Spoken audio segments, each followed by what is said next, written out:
Hey friends. So I am finishing off my little three-part series on sympathetic sympathetic nervous system response, dorsal nervous system response, and ventral, which are the three circuits of the vagus nerve according to polyvagal theory. So this is just because it can be a little confusing to understand what's going on with this polyvagal theory, and I thought I would break it down a little bit. So ventral vagal is the one that everybody thinks is like the good one. And I just want to say that there's no good nervous system state. They're all morally neutral. They're all really important. And we can't be in physical bodies on this planet so far without having them. Now, for all of you Gene Keys human design nerds, we may not still need this system in the next 100 years as we go into this next from the cross of planning over into the sleeping phoenix. I'm not really up on all of it. I just know the very surface level, but 55th gene key stuff, which I really love, and I will link the free audio recording for that. Basically says that we're phasing out of using fear as a place to orient from. So our nervous systems aren't going to be processing through, just write a note because I always say, I'm going to put it in the description, then I forget what I said I was going to put in this description. So the 55th gene key basically says like we're not going to need to operate from this basis of like are we afraid or not, safety or danger, which means we won't need to process through all these like fear responses from the vagus nerve that kick up all these chemicals and stress hormones and everything.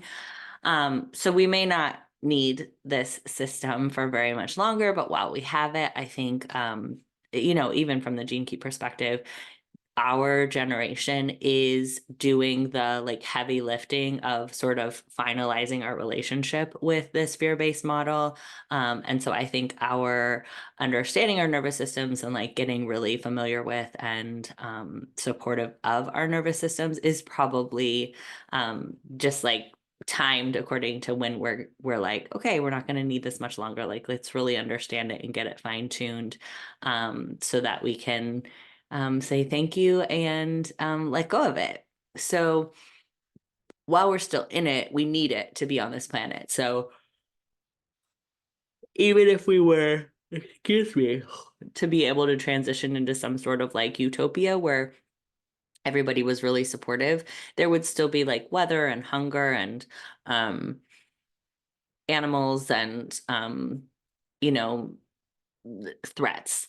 And so within that physical reality, we need to be able to go into sympathetic to mobilize into fight or flight when, let's say the house is on fire and you need to bust through a door and get out.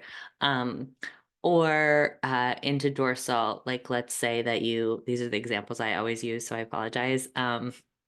If you've heard them a million times, but let's say you get like your leg cut in an accident and you need to stay conscious long enough to call for help, you want to disassociate and go into dorsal. So all of these are great and effective when they're effective. And when they're not effective, we can learn how to support ourselves to move into the state that would be more effective. So ventral is the reason why people like it is because it's like the calm and connected one. It does feel pretty cool. I am still getting used to it. I hadn't experienced ventral until about 5 years ago when I started doing well, 8 years ago. And then after the SSP, after the second round of SSP, it really kicked in.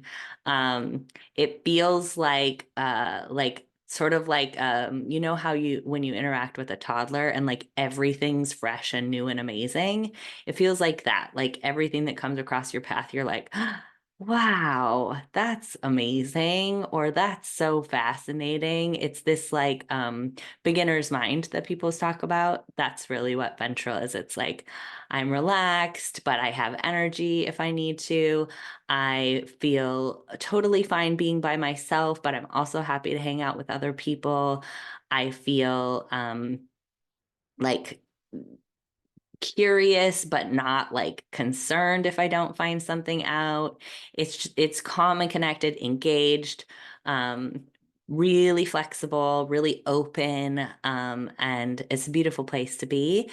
What's very cool about Ventral, which is the most recently evolved one, is that it can tap into both sympathetic and dorsal for really positive states. So you can tap into some sympathetic for some mobilizing energy and do like performance and, um, you know, playing a sport or doing something energetic, hanging out with friends. And when you want to be more relaxed and like intimate and vulnerable, you can connect in with dorsal from the ventral state and get the dorsal ventral, which is like, when we meditate or we cuddle with someone, those kinds of things. So ventrals got a lot, sort of like a broad spectrum of presentation.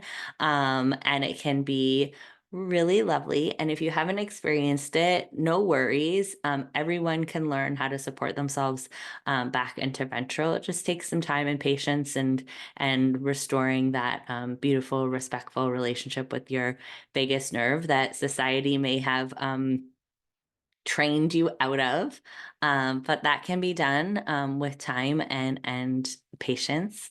So that's some of the work that we do in the one-on-one sessions that I do, is just really taking the time to get to know your nervous system and how it responds and what it wants to communicate with you, because all behavior, including panic and anxiety and disassociation and functional freeze and zoning out, all of that behavior is just communication. It's also morally neutral. If you spend any time with me, I think everything is morally neutral. Um, but yeah, it's just communication, and we can support ourselves by giving ourselves more resources in terms of our nervous system through movement and through mindfulness practices, and then taking the time to engage with self-inquiry. So if you're interested in these things, look around my channel, reach out to me, and I love you all. I'll talk to you soon.